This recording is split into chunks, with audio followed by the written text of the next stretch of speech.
પોલો ક્લબમાં આમ તો દર વર્ષે ચૂંટણી આવતી હોય છે. આ એક પોલો ક્લબની આંતરિક ચૂંટણી છે. ખૂબ જ સુમેળભર્યા વાતાવરણમાં ચૂંટણી થતી હોય છે. છેલ્લા કેટલાક વખતથી મહત્વાકાંક્ષા અને અહમના કારણે આ ચૂંટણી થઈ રહી છે. પોલો ક્લબને આ પરિસ્થિતિએ અત્યારના જે પોલો ક્લબમાં ઇસ્યુ ચાલે છે, આ ઇસ્યુમાં પોલો ક્લબમાં જો બધા સભ્યો સાથે રહીને કોઈ વચગાળાનો રસ્તો નીકળ્યો હોત તો હું એમ માનું છું કે ખૂબ સારું જ હોત. પણ લોકશાહી છે, કોઈને રોકી શકતા નથી અને ચૂંટણી છે. ગઈ વખતે પણ હું ચૂંટણી લડ્યો હતો, આ જ ટીમ સામે હતી અને અમારી ટીમે ભવ્ય વિજય મેળવ્યો હતો.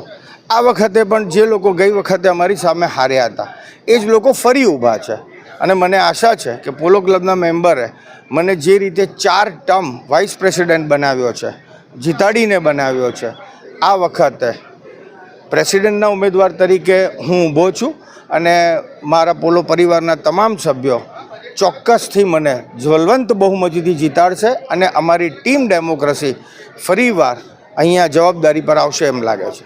ફરીવાર નવું બોર્ડ બનશે, તમે જે રીતે કહો છો કે હું 4 ટર્મથી આવી રહ્યો છું, નવું આ વર્ષે હવે શું લાવશો? ખૂબ બધી નવી વસ્તુ છે. વિઝન ફોર 10 યર્સ, એટલે પોલો ક્લબ વિઝન ફોર 10 યર્સ, આવનાર 10 વર્ષમાં પોલો ક્લબની જરૂરિયાત શું છે એ ધ્યાને રાખી અને પોલો ક્લબનું એક પ્લાનિંગ કર્યું છે. અમે આર્કિટેક્ટની નિમણૂક પણ કરી દીધી છે. સાથે સાથે પોલો ગ્રાઉન્ડમાં જે જગ્યા એક્વાયર કરવાની હતી એની પ્રક્રિયા પણ લગભગ પૂર્ણ થવાને આરે છે.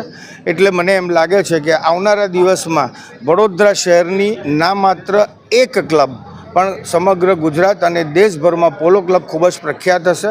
તમારી સામે અત્યારના આ જે બની રહ્યું છે એ અમારું ગેસ્ટ હાઉસ બની રહ્યું છે. આના પ્રણેતા પણ અમે જ છીએ.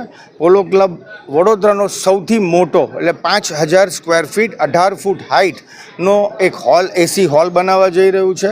32 રૂમ બનાવવા જઈ રહ્યા છે. 1,20,000 ફૂટનો પાર્ટી પ્લોટ બનાવવા જઈ રહ્યા છે. પોલો ગ્રાઉન્ડમાં જે જગ્યા એક્વાયર કરી છે ત્યાં આખું નવું સ્પોર્ટ સંકુલ કરવા જઈ રહ્યા છે. એટલે ઘણા બધા વિકાસના કામો છે અને અવિરતપણે ચાલતા રહેશે. ઇલેક્શનનું રિઝલ્ટ ક્યારે આવશે? ઇલેક્શનનું રિઝલ્ટ મને એમ લાગે છે કે 2 વાગ્યા સુધી વોટિંગ છે અને 3 થી 4 વાગ્યા એટલે 3 થી 4 કલાક એટલે લગભગ 6 થી 7 વાગ્યાની વચ્ચે મને એમ લાગે છે કે ઇલેક્શન ટીમ જે છે એ રિઝલ્ટ જાહેર કરશે. ફરીવાર ચૂંટાઈને આવશો? હું તો એમ કહીશ એક ઉમેદવાર તરીકે ચૂંટાઈને આવશો ને, હું તો મારી જાતને ચૂંટાયેલો જ માનું છું. કારણ કે અમે કામ કર્યા છે અને મને મારા પોલો પરિવારના જે સભ્યો છે એમને જે પ્રેમ આપ્યો છે, જે આશીર્વાદ આપ્યા છે અગાઉ પણ, એવી જ રીતે આ વર્ષે પણ મને આશીર્વાદ આપશે અને ચોક્કસ ટીમ ડેમોક્રેસી જ્વલંત બહુમતીથી જીતશે.